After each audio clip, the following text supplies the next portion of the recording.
Silakan Pak Haji siap. Terima kasih atas waktunya. Assalamualaikum warahmatullahi wabarakatuh. Assalamualaikum warahmatullahi wabarakatuh. Saya ingin bertanya kepada Buya tentang penafsiran Al-Quran surat An-Nisa ayat 59, baik penafsiran ditinjau dari terminologi maupun linguistiknya. Bunyinya seperti ini: Bismillahirrahmanirrahim. Ya ayyuhalladzina amanu ati'ullaha wa ati'ur rasul wa ulil amri.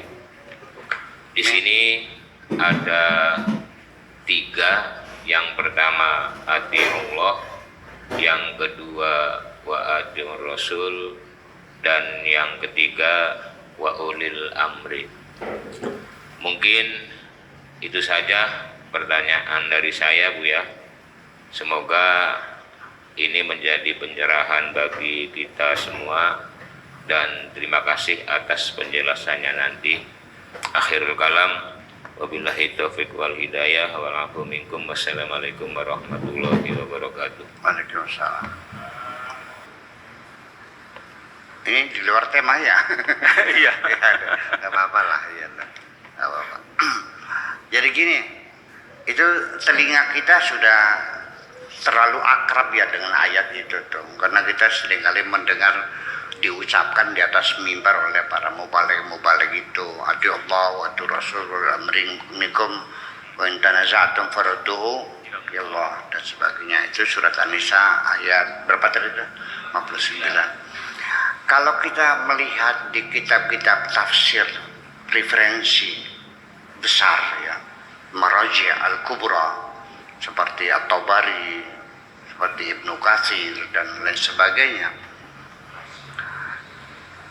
di situ diurai lebih mendetail ya, bahkan sampai hadasan terus sampai panjang banget yang berpuluh-puluh lembar. Tapi singkatnya begini aja, bahwa ati Allah itu mentaati Allah, itu artinya di tafsir-tafsir besar tadi artinya mentaati segala perintah dan larangan Allah. Nah, ketika wa'ati Rasul artinya mengikuti sunnah Rasul. Ketika mentaati ulil amr, nah di sini ada uraian yang lebih mendetail di tafsir At-Tabari bahwa ulil amri di sini siapa sebetulnya? Itu siapa ulil amr itu?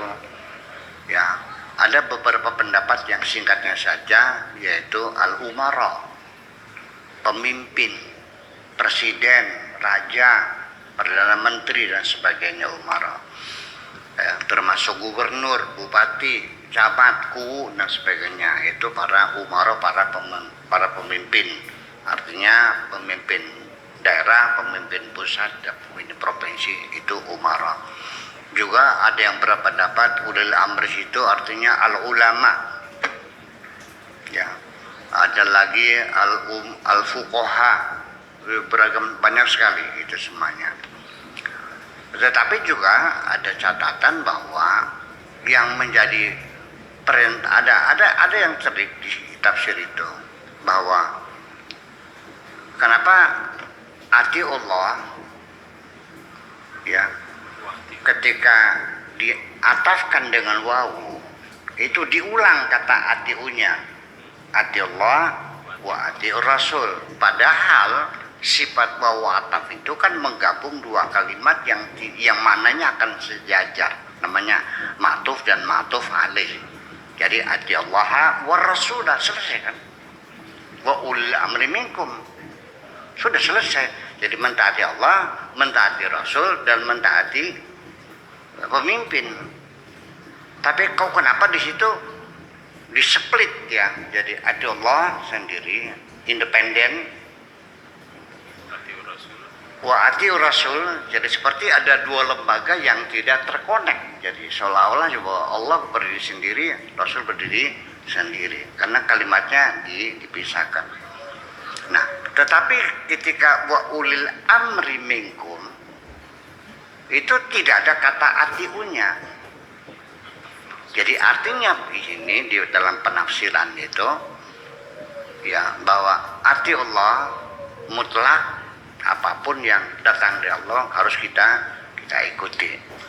Rasul juga sama, atiur Rasul secara independen, bahwa dia menjadi lembaga yang legal, yang harus ditaati, karena dia Rasul. Wa may yantiqu anil hawa in huwa illa wahyu yuha, dijamin kebenarannya. Nah, tetapi ketika wa ulil amri minkum tidak diulang kata watiunya itu, wa ulil amri. Jadi diatapkan kemana ulil amri ini? Diatapkan kepada taatur Rasul atau kepada taatillah? Ini menjadi rumitnya masalah semacam itu. Lalu akhirnya penafsiran itu menjurus kepada bahwa mentaati Allah mutlak, mentaati Rasul juga mutlak, tetapi mentaati pemimpin bersyarat. Ketika pemimpin itu ketika mengeluarkan perintahnya, undang-undangnya sesuai dengan aturan Allah dan aturan Rasul. Jadi ketika tidak sesuai, bertentangan dengan Allah dan bertentangan dengan sunnah Rasul, maka tidak perlu ditaati. Jadi ketaatan kepada pemimpin adalah bersyarat. Kalau disuruh kemaksiatan, la ta'ata fi maksiatin, tidak ada ketaatan dalam kemaksiatan. Itulah penafsiran yang umum selalu dikemukakan oleh banyak kitab tafsir.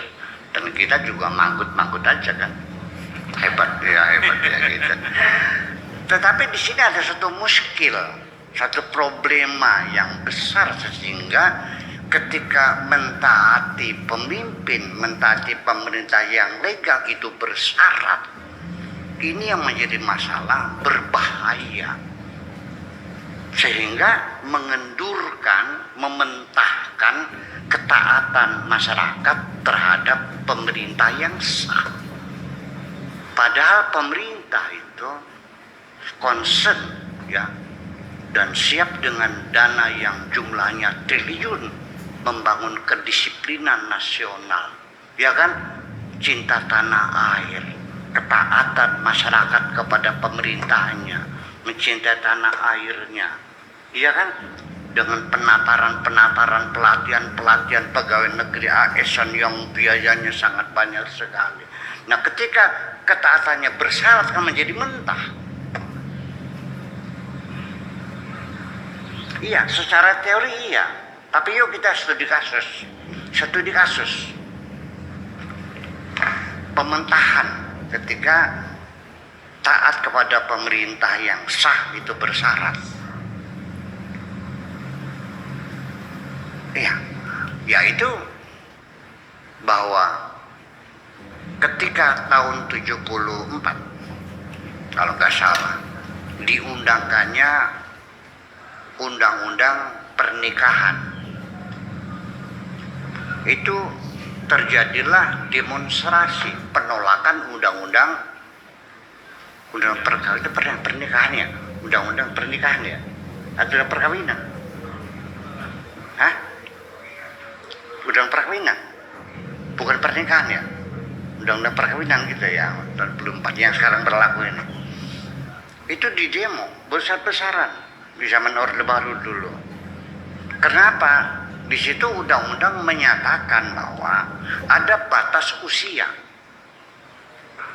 anak kawin itu, bahwa anak perempuan usia 16 tahun baru boleh kawin, kurang dari itu dilarang dinikahkan. Laki-lakinya 18 tahun. Dan sekarang undang-undang pernikahan itu sudah direvisi menjadi sama laki perempuan, yaitu 19 tahun. Kenapa di demo? Karena dalam agama Islam, kitab fikih dari ujung ke ujung semua mazhab tidak ada yang melarang, tidak ada yang membatasi umur. Artinya bayi baru lahir juga sah dikawinkan. Ini, yuk kita buka kitab fikih. Ada yang membatasi? Oh, nggak ada, bebas. Jadi anak perempuan umur 4 tahun, 5 tahun, 6 tahun, 7 tahun dikawinkan sah. Ini secara logika masuk akal nggak?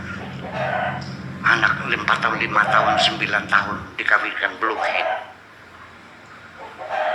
lalu disetubuhi.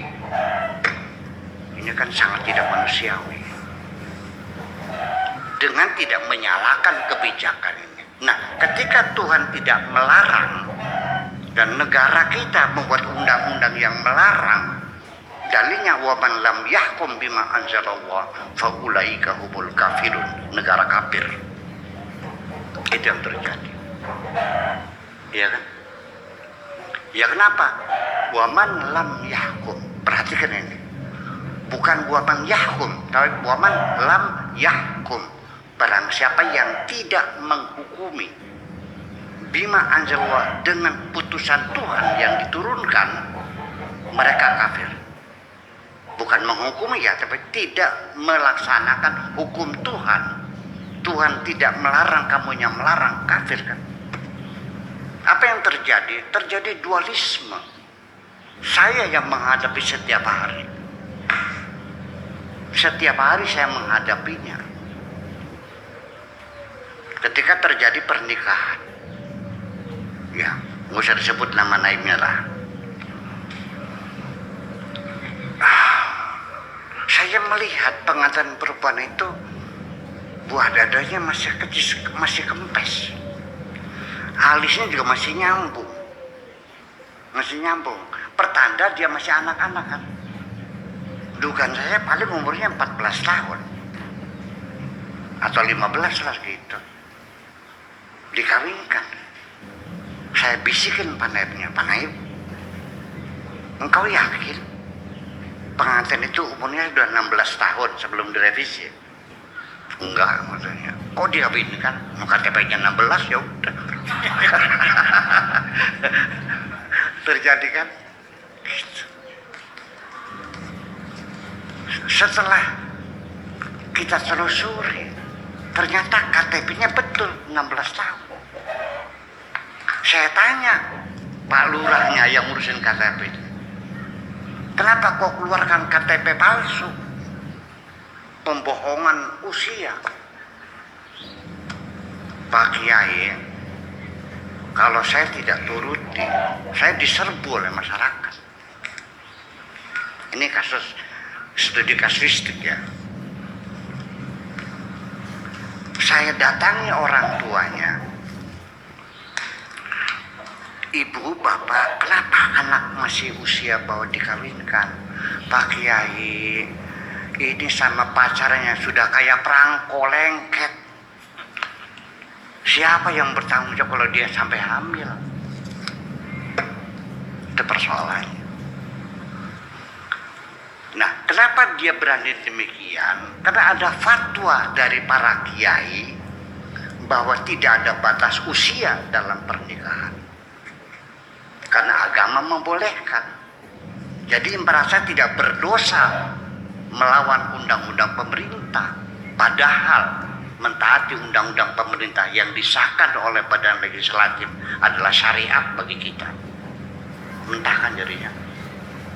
Nah, ini persoalannya. Demikian pula kasus perceraian datang ke sini. Gue usah sebutin namanya lah. Tapi ini saya cerita beneran ini, bukan fiktif, beneran. Dan bukan sekali-kali, berulang-ulang banyak sekali. Perempuan datang ke sini mempertanyakan status dirinya, Pak Kiai, saya sudah pernah dicerai oleh suami saya 2 kali. Oh ya? Dan sekarang dia mengucapkan lagi 3 kali. Berarti saya nggak boleh rujuk.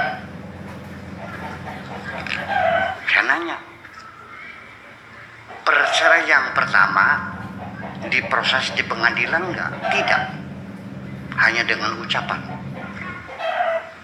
Yang kedua ada SK-nya, surat keputusan perceraian dengan ucapan. Dan yang ini juga dengan ucapan.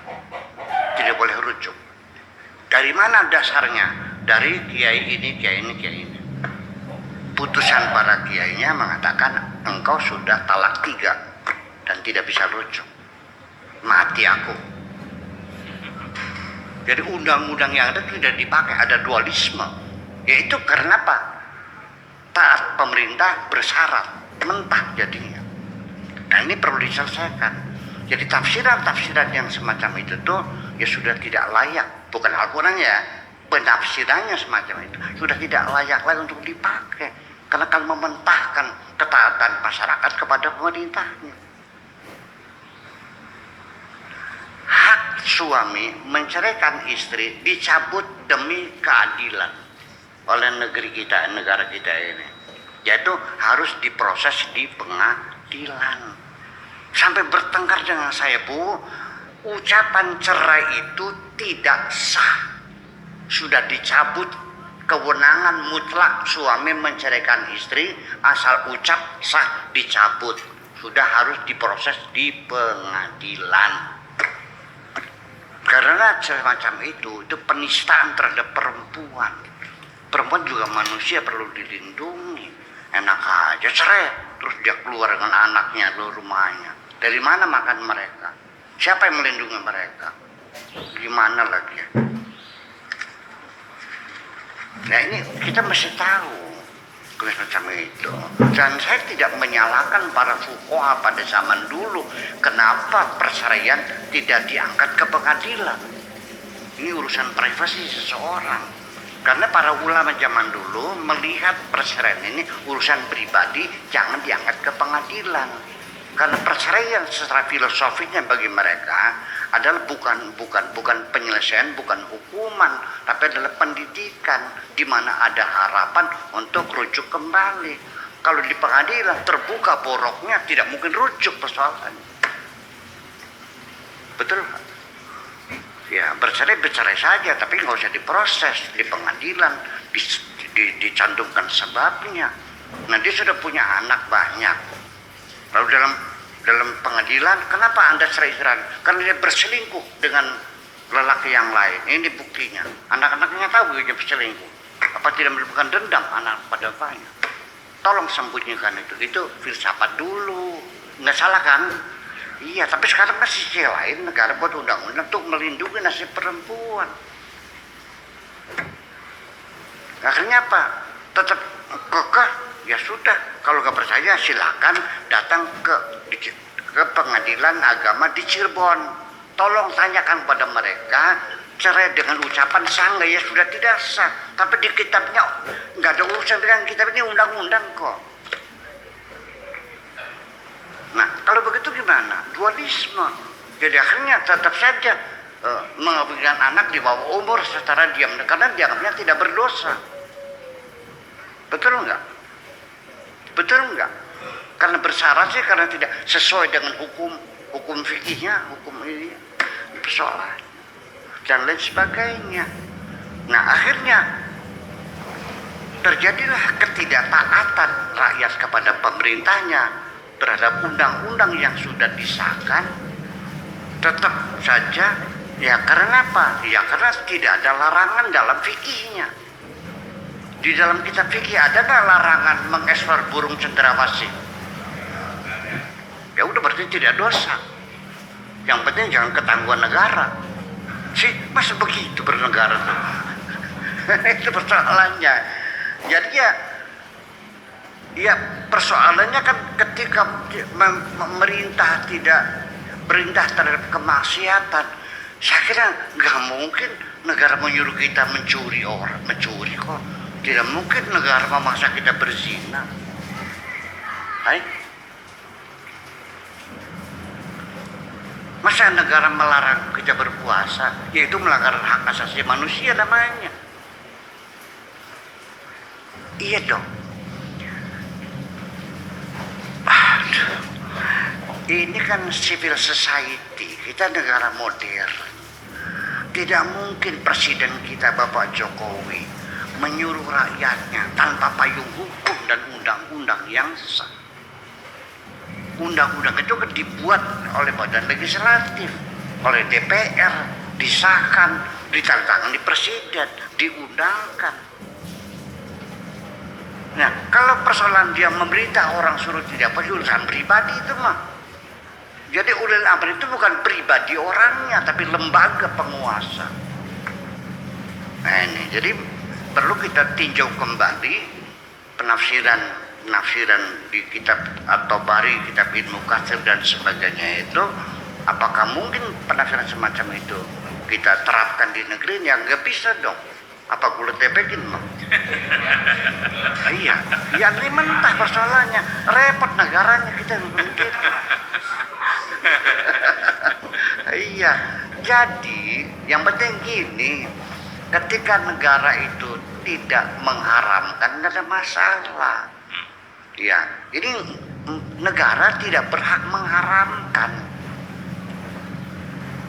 Iya, yang berhak hanya melarang, bukan mengharamkan. Apalagi negara, Rasulullah juga tidak berhak untuk mengharamkan kok. Rasul sendiri juga sama, yang boleh hanya menyuruh dan melarang. Sehingga dijelaskan di situ, wa ma atakumur rasulu fakhudhu wa ma nahakum anhu fantahu. Apa yang dilarang oleh Rasul jauhilah, apa yang diperintahkan ya laksanakanlah. Tetapi ketika Nabi mengharamkan sesuatu, ditegur oleh Allah dong. Atas dasar apa kepada Nabi mengharamkan? Karena haram itu hak prerogatif Allah. Allah yang menentukan haram dan halal, bukan manusia. Nabi juga tidak boleh. Sehingga ketika dia mengharamkan sesuatu yang halal, langsung ditegur. Ini teksnya ada, ya ayyuhan nabiyyu lima tuharrimu ma ahallallahu laka. Wahai Nabi, kenapa kau berani mengharamkan sesuatu yang dihalalkan oleh Tuhanmu? Kau lancang banget sih. Engkau hanya boleh menyuruh dan melarang. Iya, negara tidak mengharamkan menjual burung cendrawasih. Iya, yang boleh melarang demi untuk melindungi satwa yang semakin langka. Itu saja persoalannya. Ya, jadi gimana? Ya ketangkap jadi tangkap. Konsekuensinya ya masuk penjara. Kalau di negara dia masuk penjara, masuk neraka enggak? Ya masuk neraka juga. Gimana juga? Bonggan. Benar? Bonggan. Oh. Itulah kira-kira. Makasih. Baik.